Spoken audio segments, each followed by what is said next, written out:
Welcome back to the show. Check out these headlines. Well, you're going to want this video. How about the Ethereum ETFs, Novagrats, Bitcoin and ETFs? We got this Ripple partner news. You're going to want it. And let me tell you something else too.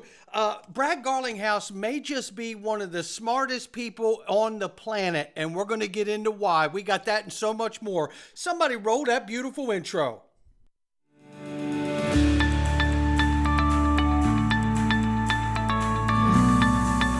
Digital Perspectives with Brad Kimes. Come on in.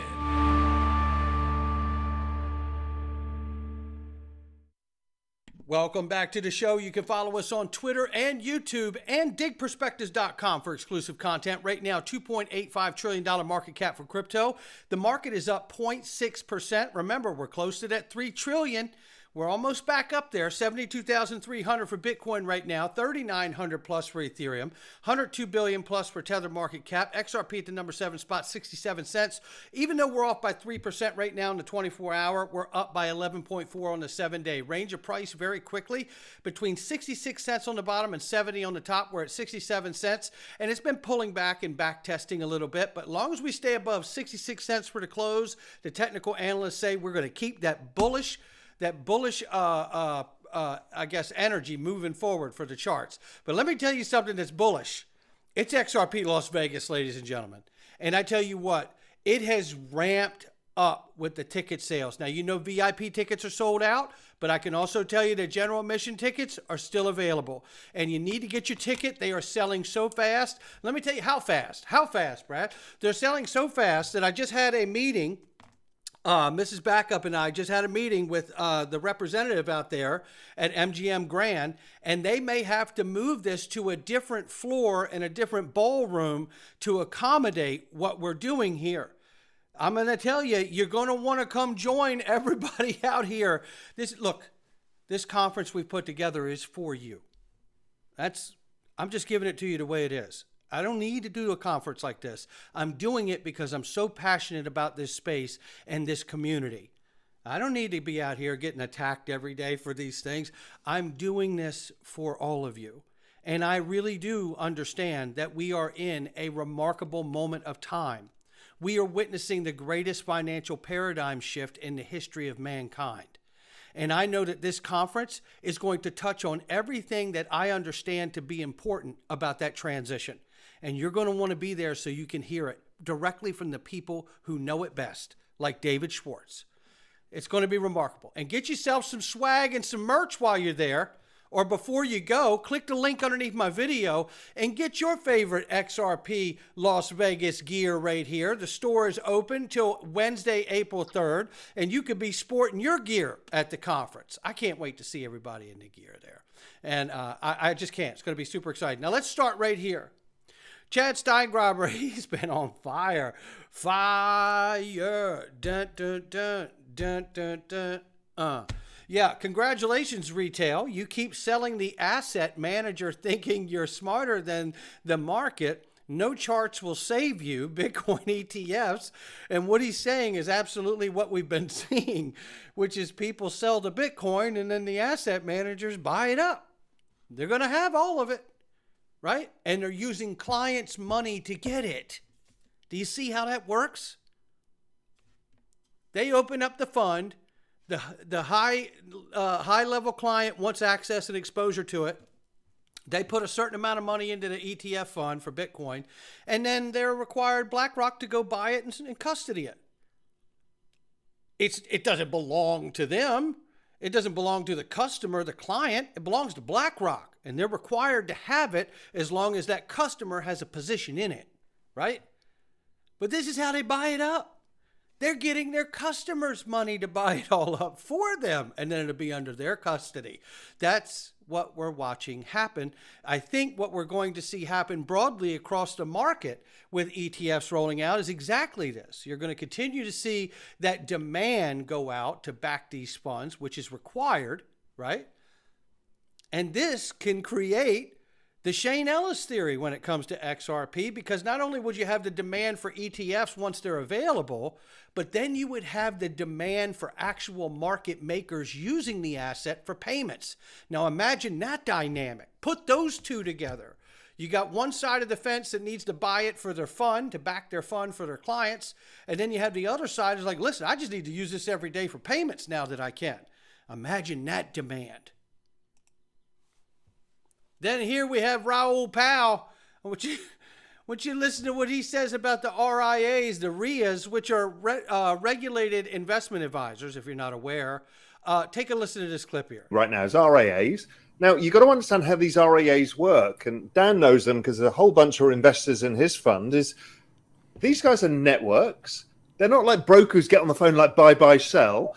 They go and have a steak dinner with their best client who talks about this Bitcoin ETF. They're like, I'm not sure. They read Barron's that week. They're like, I'm not sure if it's the right thing to do. They then go and play golf. Their other client talks about it. And eventually, this huge property developer from Cincinnati then sticks in, $5 million into the ETF. This is the process. So it's actually really slow. And we've only just started. And a lot of these people are driven by price. That's what you said. If you look at NVIDIA, you see how price feeds on itself. It becomes reflexive. So we've just started. These guys are not traders in the whole. These RIA networks generally talk to their clients about, you should think about an X% allocation. They put an X% allocation or they mandate it and say, hey, we're going to do this for you guys. They do it. And then what happens is, Dan and I have seen this all the way through with friends of ours. They start with 1%. And then before you know it, they get up to 5%. And they're like, fuck it, we're going to 10% because they start to understand the power of this thing. So it becomes very reflexive in price action. I've seen family offices. I've got one of the investors in my fund is a big Australian family office. At first, their allocation was 1%. They probably got up to 20% in crypto allocations in the end because once the principals started to understand it, that it just keeps building on itself, and the price action just builds on it. So and there you have it. That's what I want you to hear, because that's exactly what we've seen take place. We saw BlackRock, that article we covered a week or two ago, where they're literally like, instead of this, 1 to 3%, 2 to 5% allocation, recommending 28%. And by the way, don't be tricked. I think there's a reason for that. I think there's a very good reason for that. It's because they know that they need to offset the collapse and the correction that's coming in the traditional market. And wouldn't that be the finest time in the world to tokenize the entire traditional sector? Mike Novogratz asked about the great debate when it comes to Ethereum, if an ETF approval is imminent, and will Ethereum be a security? Has moved in a big way. Part of that is on the back now of speculation or of an expectation somehow that we're going to have a Ethereum ETF and that is going to create a similar kind of dynamic. Do you think that that's the right way to think about it? And do you actually think that there will be an Ethereum ETF? Listen, I think there's a fierce debate inside the SEC right now, right? I mean, Gary Gensler, before he was at the SEC, is on tape saying Ethereum is definitely not a security. Now, keep in mind, they're asking somebody who would get in trouble for insider trading if it is a security. Since he's been at the SEC, he hasn't made a ruling on it. And I think what the SEC is doing is debating, can they call Ethereum a security with this idea that it changed when it went from proof of work, right for validation to proof of stake. If they can't make that argument, and I think it's a tough argument to make, they have to, they're going to approve the ETF because it's the same argument that won the Bitcoin ETF. They're already. Yeah. Well, look, this comes down to proof of work versus proof of stake. That's the argument that Andrew Sorkin put forward. So that must be what he understands from the SEC at this point. And it gets very tricky. That's why we have to understand the automated market maker is not like proof of stake. It is different. Remember, that is not the same thing. And I have something for you. You're going to love it, but not this part. This is Aaron Kaplan, the Prometheum CEO. We know Prometheum is backed by the Red Country, CCP backed, Wan Zhang. It is not up for debate. So take a listen to this. Talk to me about how you're viewing Ether. Is Ether a security in the eyes of Prometheum? Prometheum believes that the overwhelming majority of digital assets are securities. Almost every smart contract-based network, investment-based network token has real features of a investment contract, and therefore it likely qualifies as a security. Okay, I have to ask you about this piece on the Ether conversation. I'm sure you know CFTC Chairman Rostin Benem told the House Committee on Agriculture on Wednesday that Bitcoin and Ether are commodities, and that any claim that your company, Prometheum, is making to the contrary is actually not reflective of the SEC's stance. Any response here? Chairman Benem is the chairperson of the CFTC. We understand that thought process. Our regulator is the SEC, and the chairperson of the SEC has said that they view the overwhelming majority of digital assets as securities. So we will comply with the regulators, and our regulator is the SEC, and we believe that whatever the SEC says, we will be compliant and proceed with. Have you spoken to Gensler about his stance on Ether, or maybe I shouldn't even single out Gensler, but have you spoken to anyone at the SEC about their stance on Ether? I've not spoken to Chairman Gensler about their stance on Ether. I've never actually spoken to Chairman Gensler.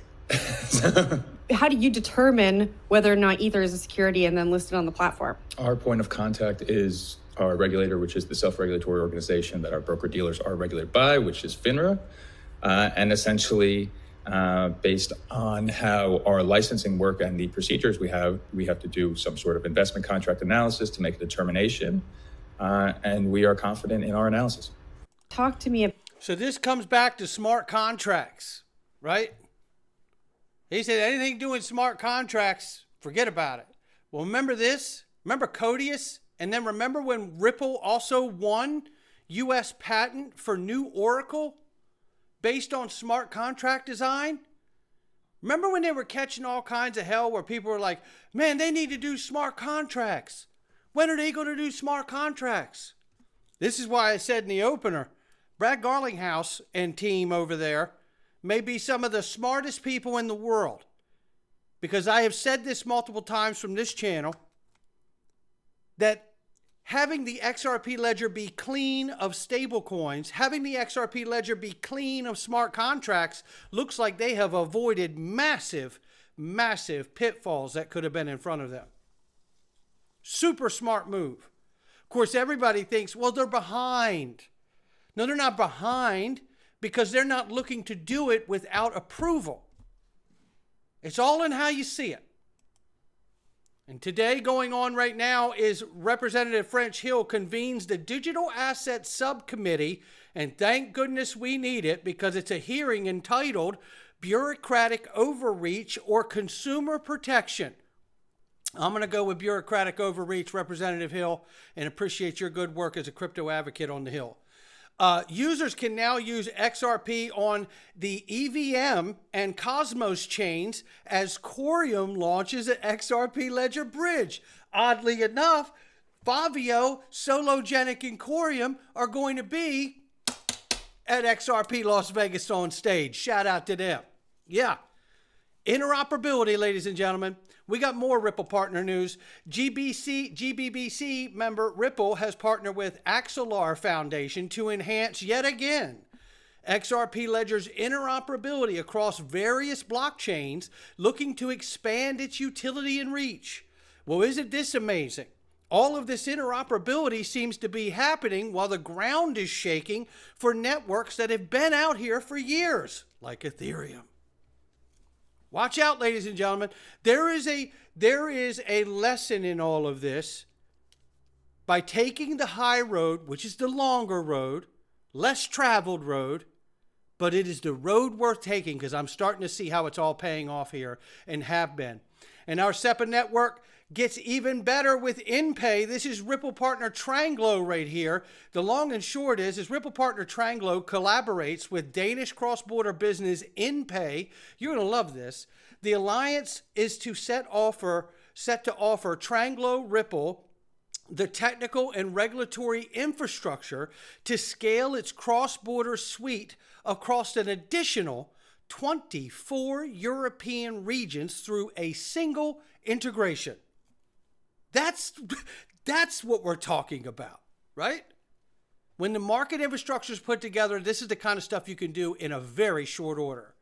And then here we see Scam Detective, scams are bad, says, hey, Financial Times, you should do a 6-year follow-up on this story and see if you can find a single bank using XRP, because that was based on Financial Times' article and a post he had shared.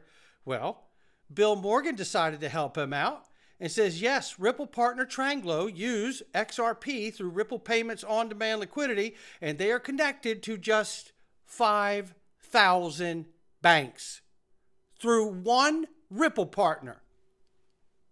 Right? I know Scam Detective, he's been a huge troll in this space. God bless him. He's still reaching, but God bless him. Industry expert with an insatiable curiosity for the truth. How about some of that 5,000 bank truth right there? How about this? Smoke Dog right here. Out of all cryptocurrencies, why would banks choose Ripple? Because Ripple has the most interest in adoption from central banks. And other large financial entities. Here you're going to see proof of it right here. Use of crypto assets as a bridge. You see it right here. Proxy CBDC. It's all written right here. We all know what's going on. Cryptocurrencies, Ripple has the most interest in adoption from central banks. There it is. That's from CSS right there. Now let's keep going. Smoke Dog ain't done with us yet. Then he went and did this. Look what he did. Yeah. And on a Wednesday, no less. That's how he does it. XRP Ledger. Yes.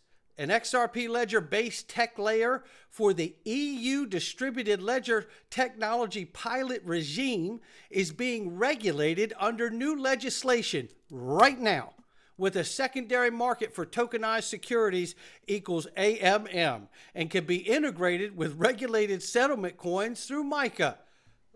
Remember, only Ripple met with MICA. That's exactly right. You can see right here, Axology is XRP Ledger-based technology layer for distributed ledger technology transaction settlement system, DLT, TSS, a new regulated institution type under EU DLT pilot regime regulation. Secondary market for tokenized securities, AMM. Yeah.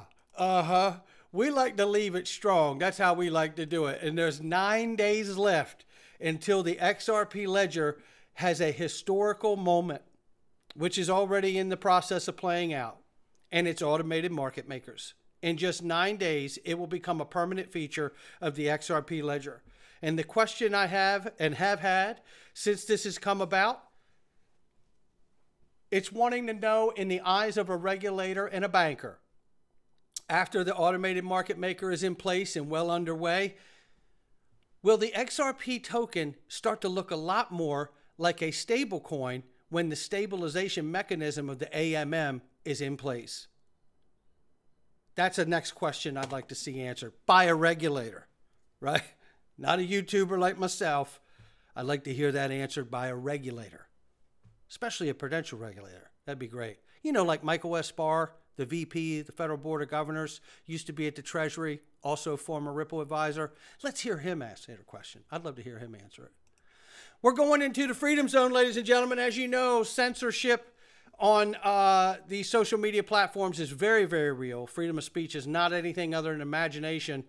I can tell you, we deal with it every single day as an influencer in this world. But there's also another thing that affects all of us. It's just being a user of these platforms. We have some profound information for anybody out here using TikTok. You need to see this. I hope you will join us in digitalperspectives.com on in the Freedom Zone. Not financial advice from me or anyone else. You need all of this if you use TikTok. We're going to get into it right now. Come on in. All right.